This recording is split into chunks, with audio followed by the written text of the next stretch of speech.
Assalamualaikum warahmatullahi wabarakatuh. Alhamdulillah nahmaduhu wa nasta'inuhu wa nastaghfiruh wa na'udzu billahi min shururi anfusina wa min sayyiati a'malina may yahdihillahu fala mudilla lahu wa may yudlilhu fala hadiyalah. Asyhadu an la ilaha illallah wahdahu la syarikalah wa asyhadu anna Muhammadan abduhu wa rasuluhu la nabiyya ba'da. Allahumma salli ala sayyidina Muhammad wa ala ali sayyidina Muhammad. Rabbi israh li sadri wa yassir li amri wa hlul 'uqdatam min lisani yafqahu qawli.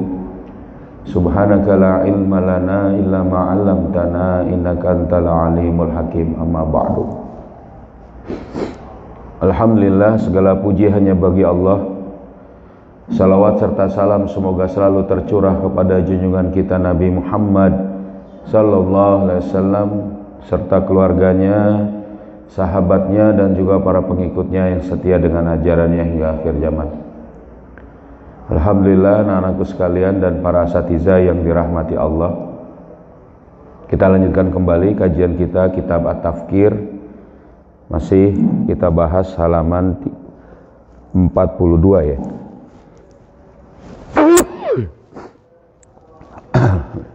Ya, jadi kita masih membahas kesalahan pertama dalam metode mantik. Ya, dalam metode mantik.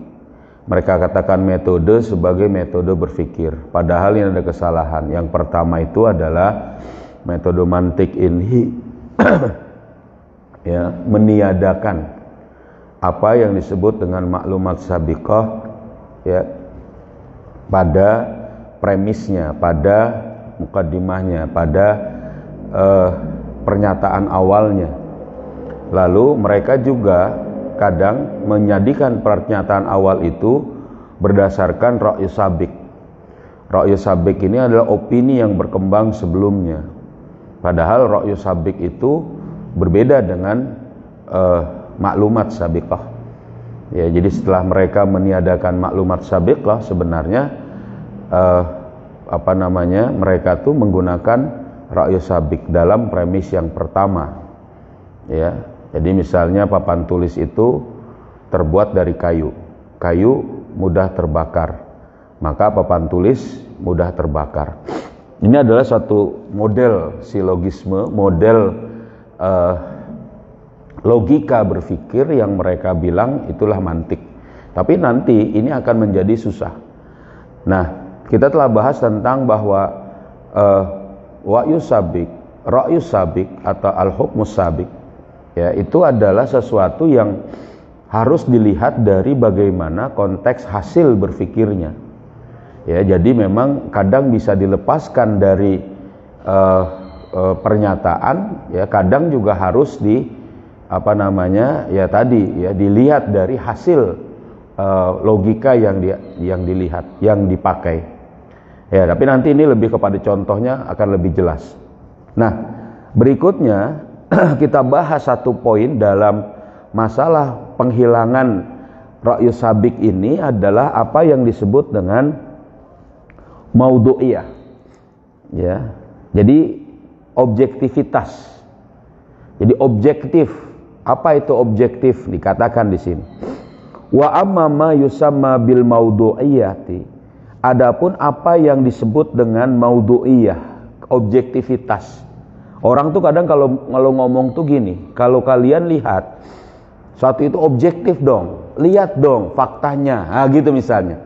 Lihat dong objeknya, sesuai enggak ya dengan fakta itu. Nah, apa yang dimaksud objektivitas ini? Maka dikatakan di situ, maksudnya objektivitas di sini, fahuwa laisal takhali an kulli ra'yin sabiqin fahasibu. Maka yang namanya objektivitas itu bukanlah menghilangkan pada setiap pendapat sebelumnya saja. Jadi yang namanya objektivitas itu apa? Bal hasaral bahsu fi maudhu'i alladhi yabhasu ila janibit takhali an kulli ra'yin sabiqin.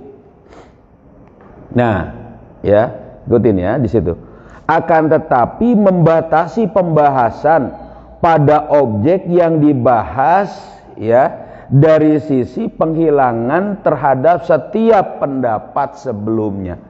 Jadi kita ini hanya memfokuskan pada pembahasan yang sedang dibahas. Itulah objektivitas. Jangan bleber, jangan blobor, jangan kemana-mana.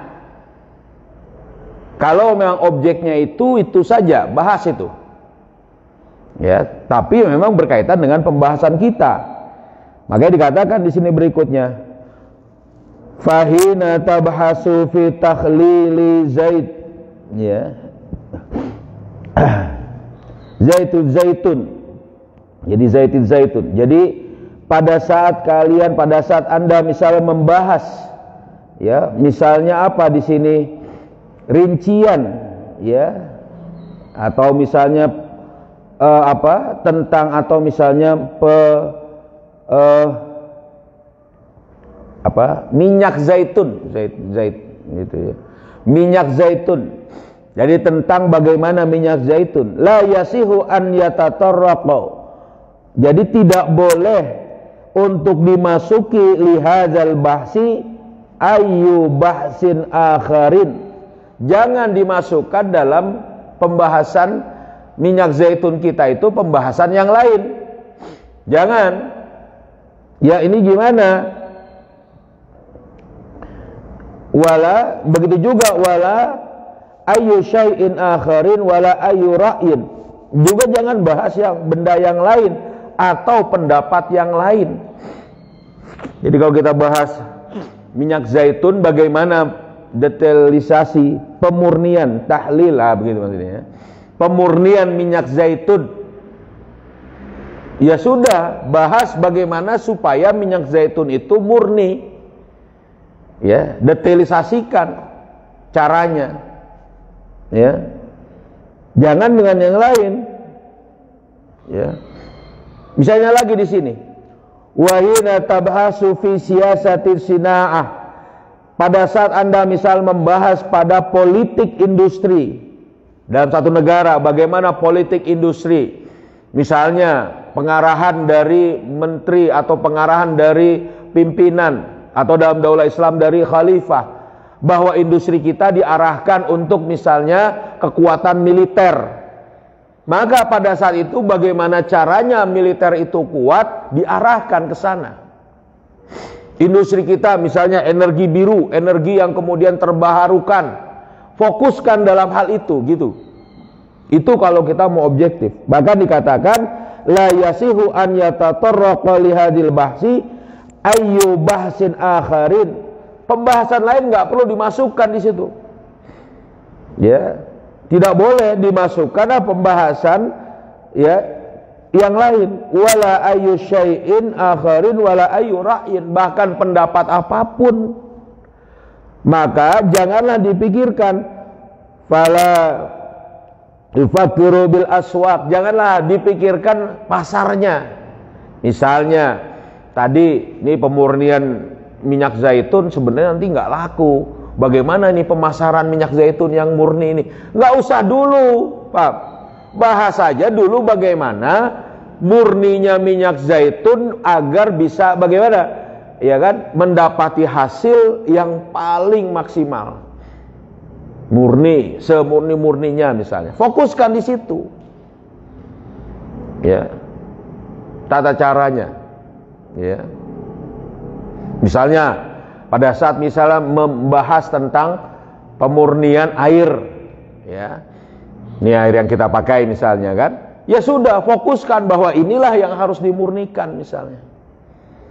Pada saat itu ternyata ada buangan air sebesar 70%. Setiap 1 liter air yang kalian ambil di sini nih, ya, itu 70, kalau itu dibuat 10 kali lipat, 3 liter itu yang kalian dapat harus dibuang 7 liter. Untuk apa? Untuk dimurnikannya itu.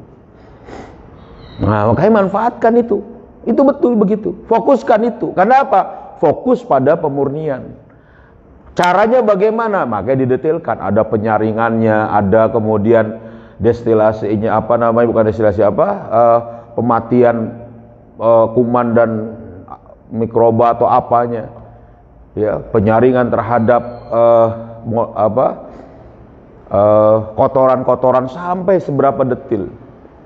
Itu hampir 5 kali disaring kan, 4 kali, 1, 2, 3, 4, 5 kali penyaringan, gitu loh. Itu fokuskan di situ. Baru inilah yang disebut dengan objektif. Jangan pendapat yang lain dulu. Ya, bahkan di sini wala biribhi, dan juga jangan membahas keuntungan. Karena fokus kita adalah tadi industri, misalnya industri militer misalnya, industri pangan misalnya. Fokuskan di situ. Ya. Wala fil akhtar, dan juga jangan berpikir bahayanya. Ya, nanti posisinya dalam satu pembahasan. Wala fi ayyi syai'in ghairi siyasatil sinaiyatil lid-daulah, dan juga jangan dimasukkan dalam politik luar negeri, dalam politik industri tadi satupun, ya, selain daripada hal itu sendiri. Ya. Begitu juga wahina tabhasu fi istinbatil hukm, dan ketika kalian ini membahas apa? Penggalian hukum asy-syar'i, penggalian hukum syariat, la yasihu an tufakkira fil maslahah, jangan berpikir kemaslahatannya. Jadi kalau misalnya kita menelaah satu hukum, membahas satu hukum, ternyata ya hukum, ya fakta hukum berkaitan dengan masalah ini terkategori misalnya, ya urusan yang baru nih misalnya riba misalnya. Ya saya nggak perlu contohkan dulu karena harus ditelaah benar. Jangan berpikir wah ini nggak bermanfaat, padahal ini sudah dipakai oleh masyarakat umum, padahal ini sudah memasyarakat. Kayaknya jangan ini keputusannya, wah ini udah nggak objektif namanya, paham? Apalagi ada pesanan. Coba ya Pak Yai misalnya, dibilang gitu, ini kan kita nih sudah pakai ini, bagaimana kalau penelaahannya supaya boleh lah, atau mubah lah, ya nggak apa-apa lah, atau bahkan makruh sajalah. Padahal misalnya hasil dari hukum itu diharamkan. Nah, ini nggak boleh, ini nggak objektif orang seperti ini berarti. Ya. Wala fi darari, bukan juga bahas bahayanya, ya kan? Wala fi ra'in nas, dan juga nggak ada pandangan manusia. Jadi hukum syariat, pandangan manusia bagaimana, nggak usah dilihat. Bahwa hukum syaranya begitu, ya begitu. Jadi nggak ada kompromi lagi. Itu objektif. Ya. Jadi harus ditetapkan penelaahan berkaitan dengan syariat. Wala fi ayyi syai'in ghairal istinbatil lil hukmi asy-syar'i. Dan juga tidak ada satupun selain dari penggalian hukum, penggalian terhadap hukum syariat itu. Ya. Begitu. Jadi hukumnya itu ditelaah. Misalnya penelaahan hukum tentang perseroan, ya perseroan yang tidak islami, gimana ini, ya haram. Ternyata kategori ini adalah kategori perseroan yang bukan Islam, perserikatan atau syirkah yang tidak Islam misalnya. Setelah ditelaah, nggak mesti itu harus misalnya, oh pendapat orang ini sudah banyak yang pakai, ini sudah bermanfaat. Nggak ada. Kalau hukum syariat menetapkan ini haram dengan penelaahan yang benar, tata cara yang benar, orang yang objektif dalam berpikir, dalam membahas sesuatu akan mengatakan sesuai dengan temanya itu. Nah, walihada wahakaza, demikianlah kullu bahsin la budda an yahsura, ya, az-zihnu, setiap pembahasan dalam otak ini dibatasi fi maudu'il bahsi, dalam objek apa? Pembahasan itu sendiri. Ya. Fal maudu'iyatu laisat hiya adamut tadakhuli ra'yi, ya. Maka ya, objektivitas itu bukanlah meniadakan masuknya satu pendapat as-sabiq fi maudu'i fahasibu. Bukan cuma sebatas masuknya misalnya apa? Ra'yu sabiq saja. Bal hiya ila janimi zalika hasaral bahsi. Akan tapi semata-mata hal itu untuk membatasi pembahasan fi maudu'in nafsihi, ya, dalam objek itu sendiri. Wa innama wa ib'adi ayyi syai'in akharin anhu wa hasara zihn, ya. Dan menjauhkan segala sesuatu yang lain, ya, dari pembatasan terhadap di dalam otak kita, dalam benak kita. Fi maudu'il mabhus, ya, dalam objek-objek yang dibahas, faqat dalam objek-objek yang dibahas saja. Itu objektivitas. Jadi bukan masalah ra'yu sabik. Nah, memang harus disingkirkan ra'yu sabik itu, iya, tapi bukan cuma itu. Dalam masalah objektivitas harus betul-betul membahas masalah itu sendiri. Nah, ini tentang objektivitas. Kesalahan yang pertama yaitu menghilangkan tadi, ya, atau meniadakan poin pertama besar di belakangnya itu adalah maklumat sabiqah, ya, karena mereka, ya, tadi tidak bisa membedakan mana ra'yu sabiq dan mana maklumat sabiqah, bahkan tidak bisa membedakan mana objektivitas itu sendiri. Yang kedua, apa alasan mantik itu tidak bisa diterima? Dikatakan, wa ammal mas'alatu saniyatu, adapun permasalahan kedua, fahiya al mantik, yaitu mantik itu sendiri, logikanya sendiri yang menjadi permasalahannya. Innal mantiqa, ya, wa kullama yata'allaqu bihi fihi qabiliyatul khida'i wa qabiliyatut tadlili, bahwa sungguhnya mantik itu semuanya yang juga berkaitan dengan mantik maka berpotensi untuk adanya khida', ya, tipu daya, dan berpotensi untuk adanya penyesatan. Jadi mantik itu sebenarnya, ya, bisa membuat tipu daya dan penyesatan. Bahkan dikatakan di sini, wa huwa aksarun ma yadurru fi tasyri'i wa siyasah. Bahkan lebih besar lagi bahayanya kalau pakai mantik ini dalam urusan politik dan urusan syariat. Jadi urusan syariat pakai mantik, urusan politik pakai mantik, hancur lebur, ambiar. Ini nggak bisa dipakai metode ini. Kita jelaskan di sini. Zalika annal mantiqa tubna nataiju an maqaddimat. Hal itu sungguhnya mantik dibangun dari hasil adanya muqaddimah, premis, kata pertama. Contoh pertama dari mantik kita ingat apa? Papan tulis terbuat dari kayu, ya kan? Ini pernyataan pertama. Terus yang kedua, kayu bisa terbakar. Mantiknya, logikanya, papan tulis bisa terbakar. Ini masih logika sederhana dan masih mungkin bisa saja dipakai. Tapi ini bisa mengandung kesalahan kalau pola logika begini dipakai pada urusan-urusan yang tadi, apalagi urusan-urusan politik dan tadi syariat.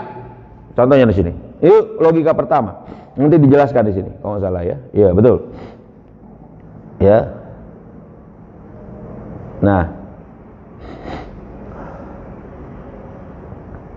wa kazbu hadhil muqaddimat, ya, dan kedustaan dari premisnya ini, au sidquha, atau benarnya premis pertamanya ini, ya, laisa minas sahl, ini tidaklah mudah, idrakuhu, bukanlah satu hal yang mudah untuk memahaminya, fi jami'il ahwal, dalam kondisi apapun. Jadi kita menelaah, kalau mungkin sekedar kayu bisa terbakar, itu sebenarnya juga bukan permasalahan mudah. Apakah kayu ini terendam, tidak, atau semuanya, itu bukan permasalahan mudah, karena butuh penelaahan yang objektif, ya. Lizalika qad yakunu, ya, kazbun, ya, hal itu kadang bisa menjadi kedustaan. Ihda, ya, hadhil muqaddimati khafiyan, salah satunya itu, ya, dalam muqaddimah itu yang sifat dari kedustaannya ini sangat tersembunyi. Jadi nyaris tidak langsung terlihat jelas. Au yakunu, ya, sidquha, atau kadang juga, atau dia memang benar, ya, mabniyan ala ma'lumatin khati'atin, tapi kemudian dia membangun, ya, maklumat atau misalnya keputusannya, ya, hasilnya itu juga adalah suatu yang salah. Dan dicontohkan. Maka dikatakan di sini apa? Fayu'addi zalika ila nata'idzi khati'ah. Maka dia hasilnya hal itu akan membawa kepada kesimpulan yang salah. Ya. Ya. Ala ana, dengan demikian yakunu, ya, ala ana al mantiqa yumkinul wusul, maka mantik ini memungkinkan untuk sampai dengan mantik ini, ya, bihi ila nataidzin mutanaqidatin, yang hasilnya ini bisa saling bertentangan. Nih contohnya, masalah Al-Qur'anu kalamullah. Nih Quran, ini masalah syariat yang pakai mantik jadinya ngacau habis. Nah, ini dipakai oleh kaum muslimin. Quran kalamullah, benar, benar, ya. Quran kalamullah. Ini. Yang kedua dikatakan wa kalamullah qadim. Kalamullah itu qadim. Qadim itu maksudnya adalah bukan makhluk Allah. Kenapa? Karena memang pada saat awal Allah itu kemudian berucap, ya disitulah ketentuan dari Allah. Ini kita bukan membahas Allah, tapi pada waktu itu begitu. Qadim itu maksudnya adalah bukan makhluk Allah. Maka dikatakan di sini, fal Qur'anu qadimun, maka Quran qadim. Nah, lalu dikatakan di sini, ini silogisme pertama, mantik yang pertama. Lalu dibuat wa akswa, tapi dengan mantik juga ini berkebalikannya. Al-Qur'an kalamullah fil lughatil arabiyyah. Nah, Quran kalamullah dalam bahasa Arab. Betul? Betul. Lalu dikatakan di sini wal lughatul arabiyyatu makhluqatun. Yang namanya bahasa Arab itu makhluk Allah. Maka dia langsung menyimpulkan berikutnya, fal Qur'anu makhlukun. Nauzubillah, insyaallah. Maka Quran itu makhluk gara-gara pakai silogisme seperti ini. Tidak? Ini waktu itu pertanyaan Aisyah, ya, waktu pelajaran ayah, ya. Nah, ini logikanya, makanya hindari. Nggak beres ini dari dua model begitu tuh. Nah, dari model logika mantik yang dipakai, hasilnya bertentangan. Sampai rame ini umat Islam sedunia waktu itu. Bahkan sampai Imam Ahmad bin Hambal dipenjara. Kenapa? Imam Ahmad bin Hambal ini gimana? Menentang Quran itu bukan makhluk Allah, Quran adalah kalamullah. Tapi karena pada waktu itu penguasanya mengatakan ini adalah makhluk, menentang penguasa, masuk penjara, disiksa Imam Ahmad bin Hanbal, Masya Allah. Ini hasil dari mantik yang bertentangan. Mana salahnya itu tadi? Kalau yang pertama juga salahnya membahas tentang zat Allah, perbuatan Allah, ya. Yang kedua, membahas sesuatu yang di luar jangkauan akal. Tentang apa? Masih tentang maksud Allah. Kenapa Allah memakai bahasa Arab untuk Al-Quran? Sudah, nggak usah dicari. Itu mah kehendak Allah. Yang bagaimana Allah itu? Fa'alul lima yurid. Ingat? Ya. Jadi nggak usah dibahas di luar pemikiran manusia, di luar zat yang manusia bisa pikirkan. Jadi nggak usah dibahas. Sudah iman, Quran kalamullah, ada hadisnya. Quran firman Allah dengan bahasa Arab yang jelas, selesai. Karena nggak akan sanggup otak manusia. Kalau misal dibahas terus, ngacau habis. Pasti hasil bertentangan. Ini contoh yang bertentangan. Lalu selanjutnya di sini. Wa qad yu'addi ila nata'iji mudlalah. Ila nata'iji mudallalatin. Ya, dan kadang akan membawa kepada hasil yang menyesatkan. Apa misalnya? Nih, menyesatkan ini. Ya, al-muslimuna mutaakhirun. Kaum muslimin sekarang sedang dalam keadaan tertinggal. Ingat. Wa kullu mutaakhirin munkhattun. Ya. Dan setiap yang tertinggal itu mundur. Nah, lalu silogismenya hasilnya fal muslimuna munkhattun. Maka orang Islam sekarang dalam keadaan mundur. Ya. Gitu loh. Nah, apa benar begini? Enggak. Umat Islam itu harus terus dalam keadaan yang maju, mulia. Coba, menyesatkan ini. Kalau dia tertinggal, harusnya bukan dengan logika bahwa dia keadaan umat Islam di keadaan mundur. Loh, ngapain mundur? Itu kan berarti berbalik ke belakang. Apa dia mau menjadi kafir? Mundurnya orang Islam itu kafir, kacau. Mana? Ngerti gak nih? Gak bisa kita katakan gitu. Kalau tertinggal, mungkin bisa juga. Itu pun harus ditelaah. Apa benar kaum muslimin tertinggal? Nah, udah, ini menyesatkan bagi satu pembicaraan yang tidak pas. Nah, paham ini? Ya. Lalu dikatakan di sini juga. Ya. Wa hakaza, demikianlah tajidu annal akhtaril mantiq. Ya. Kita akan dapati, kalian akan dapati bagaimana bahayanya mantiq. Ya. Akhtarun fazi'atun, dengan bahaya yang sangat fazi'ah. Jelek sekali. Bahayanya itu fatal. Ya. Faqad tuaddi ilal khata, kadang dia akan membawa kepada kesalahan. Wa qad tuaddi ilal dolal, kadang dia membawa kepada penyesatan.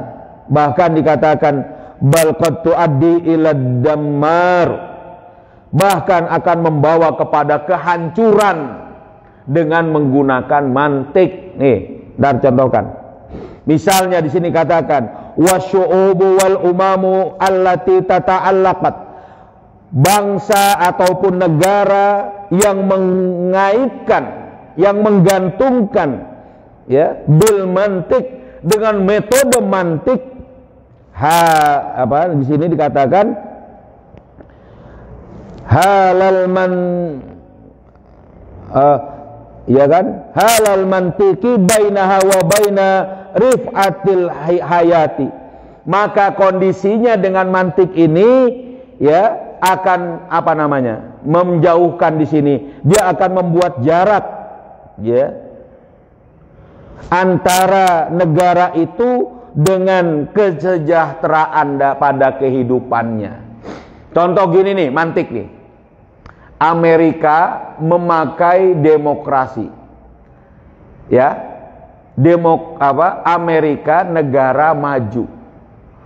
Orang pakai mantiknya misalnya ya. Lalu pakai negara lain aja ya, jangan pakai negara kita misalnya. Filipina ya kan, kalau mau maju pakai demokrasi juga. Ini logika mantik, semuanya salah dan hancur. Pertama, Amerika memang pakai demokrasi, iya, tapi demokrasinya Amerika pun bukan demokrasi yang sebenarnya kalaupun mau pakai. Yang kedua, ya kan, apa? Maju karena demokrasi, bukan karena demokrasi. Majunya Amerika karena menjajah, karena menghisap, dan kemajuan Amerika pun semu. Ya, dilaknat oleh Allah karena menjajah tadi, menghisap dengan ideologi kapitalisme. Lalu Filipina kalau mau maju, ya kan, pakai demokrasi. Saudi kalau mau maju pakai demokrasi. Padahal ini menghancurkan misalnya bagi Saudi atau bagi Filipina sendiri. Kenapa? Karena ideologi yang dipakai untuk maju itu sebenarnya ideologi yang menghancurkan manusia. Paham ini dengan metode mantik ini? Dan ini dipakai habis-habisan. Dia ngambil satu segmen. Dulu khilafah ada pertumpahan darah. Maka ya kan, sekarang ada yang mau menegakkan khilafah. Maka nanti akan terjadi pertumpahan darah. Ini kacau. Pertumpahan darahnya bagaimana harus diperjelas, paham? Ya kan? Sekarang orang yang ingin menegakkan khilafah karena apa? Karena kewajibannya. Lalu kemudian dikatakan khilafah akan membawa pertumpahan darah, bertentangan dengan syariat. Ngerti nggak bahayanya model mantik ini? Nih anak-anak sekalian. Ya, ini nggak bisa dipakai ini. Ya. Nah, makanya dikatakan di sini. Ya, lidzalika fa innal mantiqa. Dengan demikian sesungguhnya yang namanya mantik ini, ya, wa in kana usluban, meskipun dia itu menjadi cara min asali bitariqatil aqliyah, dari cara berpikir akliyah, walakinnahu uslub, ya, akan tetapi mantik ini adalah, ya, apa? Uslubun aqimun, cara yang impoten. Nah, itu nggak berdaya, akim. Jadi nggak ada gunanya dia, buat apapun jadi nggak bisa berguna. Walaupun memang ada pola berpikir begini, cara berpikir begini, uslub berpikir begini. Sebentar lagi nih, ini tanggung. Bahkan, ya, bal uslubun mudarrun, bahkan uslub yang berbahaya, wa khatruhu, ya kan, ya, dan bahayanya itu khatrun mudammar, apa? Bahaya yang menghancurkan. Bahayanya mantik di sini. Walidzalika la budda min tabzihi, ya, min nabzihi, ya kan? Dengan demikian haruslah dari dijauhinya, dibuang, haruslah dilempar saja ini. Bala buddha, bahkan haruslah minal, ya, haziri minhu, harus dibatasi dari atau bahkan dihalangi dari mantik ini. Jangan pakai mantik-mantikan. Wal hailulatu bainahu wa bainan nas, dan harus halangi tadi, ya, min hazrihi ini berhati-hati, waspada, maaf tadi ya, dan juga harus dihalangi untuk manusia, diantara manusia ini. Ini mantik. Kesalahannya dua. Satu, dia juga nggak jadi pola pikirnya sebenarnya karena menghilangkan maklumat sabiqah, salah dalam menggunakan ra'yus sabiq, nggak bisa kemudian menempatkan objektivitas, paham? Ya. Dan yang kedua, dia mantik itu sendiri berbahaya bagi tasyri'iyahnya umat Islam, bagi berpikir tasyri' dan berpikir politik. Berpikir fakta saja udah kacau. Jadi nanti berpikir, nanti dijelaskan dalam kitab ini, berpikir ini ada 3. Ya kan? Ya, tafkirul waqi'iyah, tasyri'iyah dan siyasiyah. Waqi' tentang fakta saja itu sudah kacau. Nggak bisa mantik dipakai. Apalagi tasyri'i dan siyasi. Nah, ini kita harusnya dijelaskan. Paham begitu? Lama kita ya. Tapi mudah-mudahan kalian memahami. Soal pekan kemarin terlewat ya. Saya pikir sampai situ. Nah, berikutnya nanti dengan uslubul mantiqi. Nah, kita bahas lagi juga. Ini makin seru nih. Kalau misalnya kalian kurang paham, baca yang fotokopian yang dikasih itu ya. Ngerti nggak jadinya tuh? Mulai ngerti, ya. Baca ulang-ulang lagi. Ada pertanyaan? Nah, nanti kalau di pertanyaan kita bahas lagi, nggak apa-apa ya. Mungkin begitu, nih sekalian. Ya, para asatidzah mungkin mau menambahkan? Bu, menambahkan? Nggak. Cukup ya? Ya. Yang kecil, ini ikuti ya. Insyaallah nanti paham kalian. Luar biasa nanti ini. Ayo kita tutup dengan baca surat Al-Asr bersama-sama. Ya. Bismillahirrahmanirrahim. Wal asri innal insana lafi khusrin illal ladzina amanu wa amilus solihati wa tawasau bil haqqi wa tawasau bis sabr. Subhanakallahumma wa bihamdika asyhadu an la ilaha illa anta astaghfiruka wa atubu ilaik. Assalamualaikum warahmatullahi wabarakatuh. Allahumma salli ala sayyidina Muhammadin tibbil qulubi wa dawaiha wa afiyatil abadani wa shifaiha wa nuril absari wa diyaiha wa ala alihi wa sahbihi wa sallim. Allahumma salli ala sayyidina Muhammadin tibbil qulubi wa dawaiha wa afiyatil abadani wa shifaiha wa nuril absari wa diyaiha wa ala alihi wa sahbihi wa sallim. Allahumma salli ala sayyidina Muhammadin tibbil qulubi wa dawaiha wal afiyatil abadani wa shifaiha wa nuril absari wa diyaiha wa ala alihi wa sahbihi wa sallim. Alhamdulillah.